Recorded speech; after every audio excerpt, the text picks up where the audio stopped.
Russia advances 50 meters per day. That is slower than the Battle of the Somme. In 3 years, Moscow has gained less territory than the size of Rhode Island and lost nearly 1 million men doing it. But 90% of Ukraine's power plants are rubble, and that number climbs every 2 weeks like clockwork. This war stopped being about tanks. It is now about transformers, and Russia is winning that war. Most coverage frames this as a stalemate with occasional missile strikes. That misses what is actually happening. Russia has quietly abandoned the goal of military conquest and shifted to something simpler, making Ukraine uninhabitable before any peace deal gets signed. The battlefield math forced the pivot. At current rates, Russia would need decades to capture the rest of Ukraine. The meat grinder produces corpses, not victories.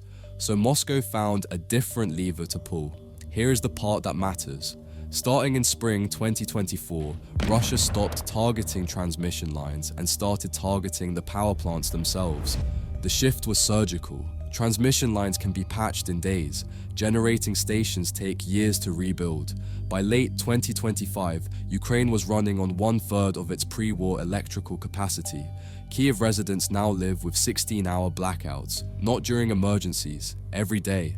Surgeons in Kharkiv schedule operations around power windows.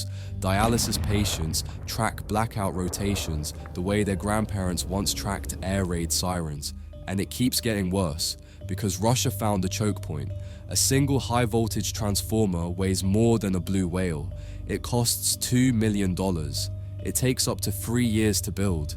There is a global shortage. Factories are back-ordered into the next decade, and Ukraine's Soviet-era grid runs on voltage standards that do not match European equipment.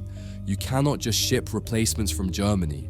Russia is destroying these transformers faster than the entire world can manufacture them.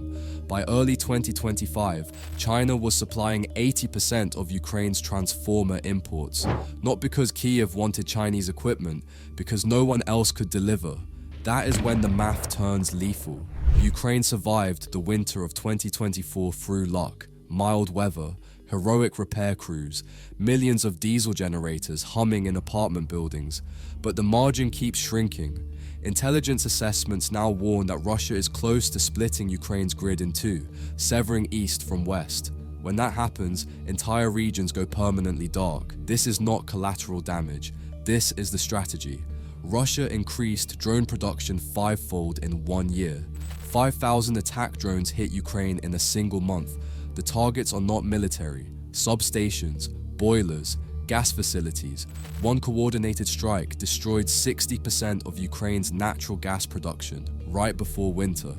Here is what no one wants to say out loud.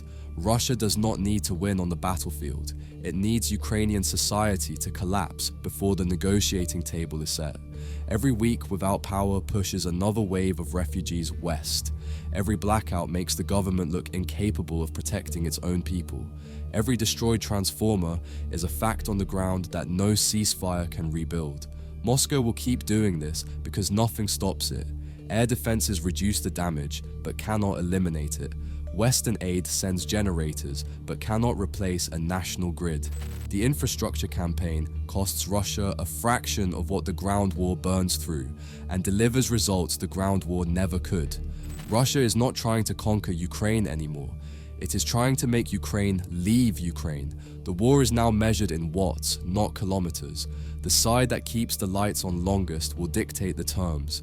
And right now, one side is running out of transformers, while the other is running out of reasons to stop. The next peace deal will not be signed on a battlefield. It will be negotiated in the dark.